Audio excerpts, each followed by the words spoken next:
Assalamualaikum warahmatullahi wabarakatuh dan selamat sejahtera. Baik, kita masih lagi berada dalam tajuk nisbah dan kedaran untuk tahun 6. Baik, kali ini kita akan dalam dua video yang terdahulu kita telah mempelajari tentang nisbah. Dalam video kali ini kita akan belajar tentang kadaran. Okey, apa itu kadaran?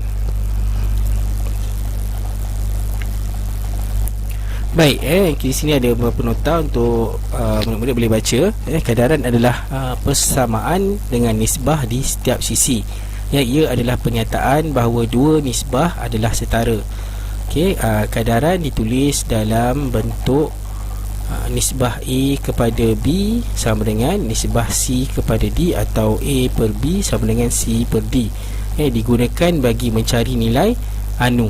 Jadi mungkin sekarang ni murid-murid tak nampak lagi sebab ini dalam bentuk nota. Jadi kita akan terus kepada praktikalnya. Ini dalam bentuk teori, jadi kita mungkin masih tak nampak apa sebenarnya kadaran ni. Secara mudahnya kadaran ni adalah pecahan ataupun nisbah setara. Sekiranya murid-murid faham subtopik nisbah setara seperti dalam video yang lepas, kadaran ni tak ada masalah. Kadaran ni adalah nisbah setara ataupun pecahan setara yang kita boleh gunakan untuk mencari nilai yang kita tidak tahu ataupun anu. Okey, kita tengok kepada praktikalnya, itu soalan. Okey, katakanlah ada satu soalan di sini. Bobby dapat menghabiskan membaca satu buku dalam masa 2 hari. Okey, maksudnya dalam masa 2 hari Bobby dapat menghabiskan satu buah buku. Okey, berapakah buku yang dapat dibaca oleh Bobby dalam masa 10 hari? Jadi kita boleh menggunakan konsep ataupun kemahiran kadaran ni untuk menyelesaikan masalah ni. Baik, kita cuba wakilkan maklumat yang kita ada dalam bentuk pecahan dahulu. Okey, jadi kita tahu dalam masa satu buku Bobby boleh Bobby boleh habiskan dalam masa 2 hari. Okey, jadi kita tulis satu buku per 2 hari. Okey, jadi sama dengan apa yang kita tahu adalah sekarang ni hari dalam masa 10 hari. Itu kita tahu. Yang kita tak tahu adalah berapa buah buku yang Bobby boleh habiskan. Okey, ini penting, cara penyusunan ni penting. Pastikan buku dia, kalau buku di atas sebelah pecahan yang sebelah sana lagi, sebelah sana buku pun mesti di atas juga. Buku kalau buku di atas, hari mesti di bawah. Kalau hari di atas, buku di bawah. Dia tak boleh bersilang. Kalau tak, nanti jawapannya akan jadi salah. Okey, jadi kita gunakan kalender ni sebagai panduan kita. Okey, contoh. Okey, jadi kita akan gunakan 10 hari, iaitu daripada 1 hari bulan sampai 10 hari bulan. Okey, ini adalah hari yang akan kita gunakan. Okey, jadi kita tahu bahawa dalam masa 2 hari Bobby dapat menghabiskan sebuah buku. Okey, jadi kita tuliskan untuk ni sebuah buku 2 hari ni, 2 hari yang seterusnya sebuah lagi buku, 2 hari yang berikutnya sebuah buku, 2 hari yang berikutnya sebuah buku, 2 hari yang terakhir sebuah buku. Jadi akhirnya daripada gambar ni kita tahu bahawa Bobby dapat menghabiskan berapa buah buku dalam masa 10 hari. Okey, 5 buah buku. Jadi selepas kita selesaikan dalam bentuk pecahan, kita boleh tukarkan semula kepada bentuk nisbah. Okey, jadi nisbah 1 kepada 2 sama dengan nisbah 5 kepada 10.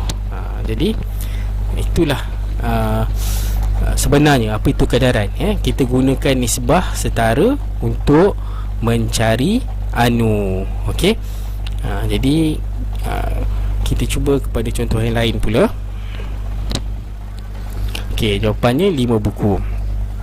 Okey, Bobby dapat menghabiskan membaca satu buku dalam masa 2 hari. Okey, berapa hari yang Bobby perlukan untuk menghabiskan membaca 23 buku? Okey, jadi kita ubah sikit soalannya. Tadi kita dalam masa 10 hari berapa buku yang Bobby boleh baca. Tapi soalan yang kedua ni, berapa hari pula yang Bobby perlukan untuk untuk membaca 23 buah buku. Okey, jadi kita tengok langkah-langkah dia. Okey, langkah yang pertama, tuliskan kadaran bagi maklumat yang diberi. Okey, kita tuliskan dalam bentuk pecahan, lebih mudah. Okey, jadi apa yang kita tahu? Yang kita tahu dalam masa Bobby boleh menghabiskan satu buku dalam masa 2 hari. Okey ya, satu buku per 2 hari.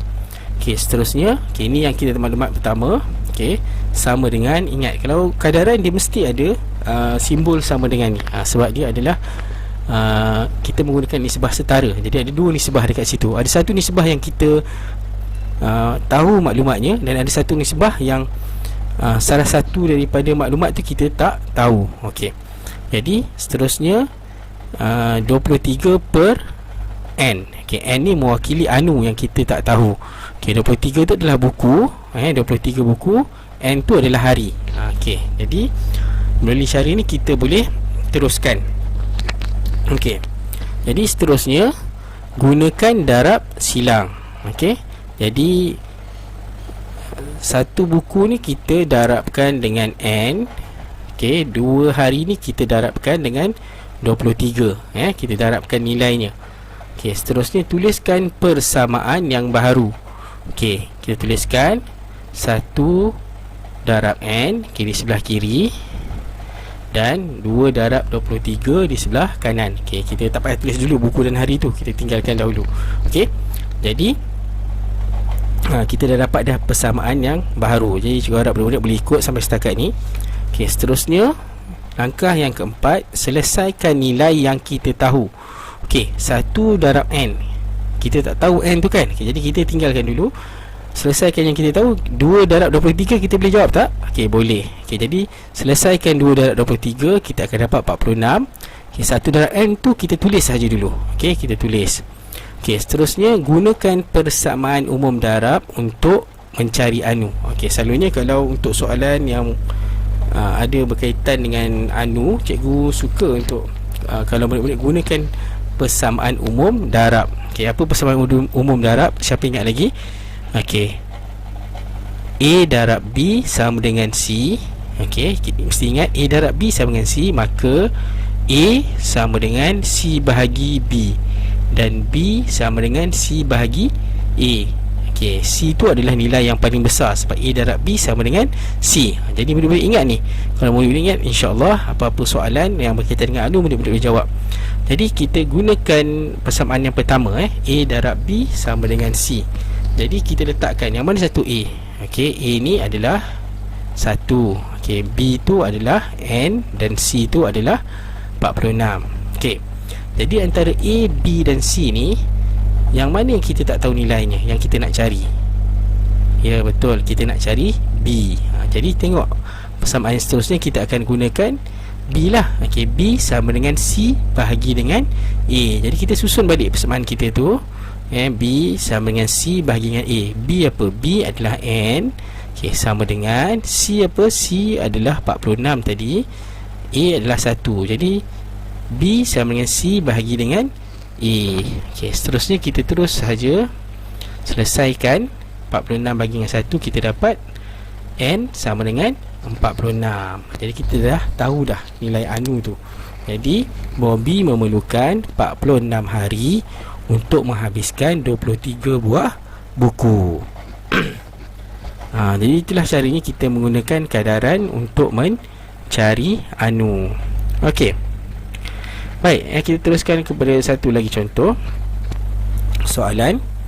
8 kereta mainan yang sama berharga RM104. Berapa buahkah kereta mainan yang dapat dibeli dengan RM65? Okey, ini adalah contoh satu soalan yang menggunakan kadaran. Okey, jadi langkah yang pertama, tulis kadaran bagi maklumat yang diberi. Okey, ingat kadaran mesti terdiri daripada 2 nisbah. Dia mesti ada simbol sama dengan.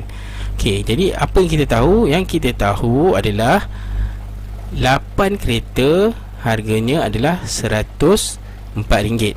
Kita tulis dalam bentuk pecahan supaya lebih mudah kita nampak hubungan tu.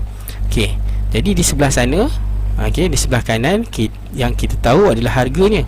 Jadi N adalah bilangan kereta, kita tak tahu, tapi yang kita tahu adalah harga RM65. Okay, dengan RM65 berapa kereta yang kita boleh beli. Okay, setelah murid-murid dapat keluarkan kadaran ni, jadi caranya lebih mudah. Bila murid-murid dapat keluarkan kadaran ni, maksudnya murid-murid dah faham dah bagaimana cara nak selesaikan.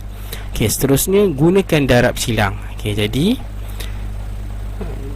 8 darab dengan 65 dan 104 darab dengan N. Okey, tuliskan persamaan yang baharu. Okey, tuliskan persamaan yang baru. Jadi kita dapat dekat sini 8 darab 65 sama dengan 104 darab dengan N. Okey, seterusnya selesaikan nilai yang kita tahu. Okey, jadi N 104 darab dengan N kita tak tahu, jadi kita tak perlu selesaikan lagi. Yang kita tahu 8 darab 65 kita boleh selesaikan. Okey, kita akan dapat 520. Okey, 104 darab dengan N ni kita tulis saja dulu, 104 darab dengan N. Okey, jadi seterusnya, langkah yang seterusnya, pindahkan anu ke sebelah kiri persamaan. Ini untuk memudahkan kita buat kerja. Sebab kalau anu ada kat kanan, dia bukan susah, tapi lebih mudah. Cikgu nasihatkan kalau anu tu kita pindahkan saja. 104 darab dengan N sama dengan 520. Dia orang tukar tempat je. Okey, jadi seterusnya kita akan gunakan persamaan umum darab untuk cari anu. Ingat lagi persamaan umum darab, A darab B sama dengan C. Okey, A darab B sama dengan C. Jadi seterusnya A sama dengan C bahagi dengan B, dan B sama dengan C bahagi dengan A. Di mana C tu adalah nilai yang paling besar, sebab tu dia boleh bahagi dengan huruf yang lain tu. Okey, baik, sekarang ni kita akan gunakan persamaan yang pertama, iaitu A darab B sama dengan C. Okey, kita A adalah 104 darab dengan B iaitu N sama dengan C 520. Jadi antara A, B dengan C ni yang mana yang kita tak tahu nilainya? Okey, kita tak tahu nilai B, jadi kita akan gunakan persamaan yang ini, iaitu B sama dengan C bahagi A. Jadi susun balik kita punya persamaan. Okey, B bahagi C sama dengan A. Jadi B nya adalah N sama dengan 520 bahagi 104. Okey, jadi gunakan bentuk lazim.